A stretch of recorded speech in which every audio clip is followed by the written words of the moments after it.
Shalom Obracha, donc on va résumer le dernier point qui a été étudié cette semaine, à savoir l'allumage dans les lieux publics. On a vu que déjà au niveau du Bet Knesset, c'était pas évident de pouvoir permettre de faire la bracha, étant donné que c'est un minag qui n'a pas de source dans la Gemara, comme ça rapporte le Mahar Hamshik.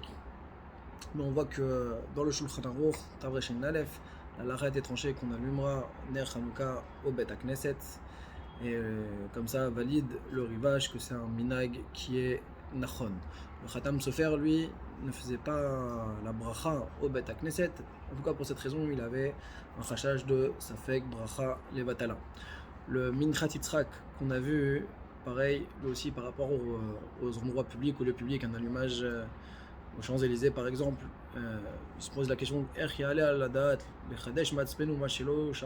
comment est-ce qu'on pourrait nous venir et innover quelque chose que nos ancêtres n'ont pas fait, quelque chose qui n'a pas été écrit, comment on peut se permettre d'extrapoler. On voit que lui aussi, pareil, pour les allumages publics, c'est quelque chose qu'il ne permet pas de faire avec bracha. Le shoot Tzitz Eliezer abonde dans le même sens, comme quoi il ne faut pas faire de bracha dans un allumage public. Pour craser, regarde combien d'encre déjà a coulé pour pouvoir juste permettre de faire la bracha dans le Bet Knesset, puisque c'est pas marqué dans la Gemara. Alors à plus forte raison si c'est dans un lieu public, et il ramène une liste de rabbanim qui interdisent de faire la bracha. Le Shevet Alevi, lui aussi également, il dit qu'il ne faut pas faire la bracha, toujours en ramenant la même raison, que même au Bet Knesset déjà ça a été compliqué.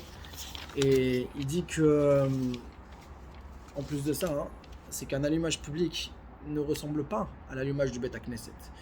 Parce que, pour la raison suivante, c'est que l'allumage au Bet Knesset, Bet Knesset c'est Mikdash Me'at, donc il est un peu lié aussi à la notion de l'allumage de la menorah. Donc sur ça, il y a un vrai point de contact. Il va même dire que l'horaire à laquelle on allume au Bet Knesset, c'est en corrélation avec l'heure où il y avait le Korban Tamid, des Kpidou, la Bet Knesset, Ben Mincha le Ma'ariv, la Sot Diman, la Menorah Mikdash. Ça c'est réellement une ressemblance avec la menorah du Mikdash, qui était justement après le Korban Tamid de l'après-midi. Donc il veut dire qu'il y a une vraie ressemblance, et ça, dans un allumage public, il n'y a aucun point de contact.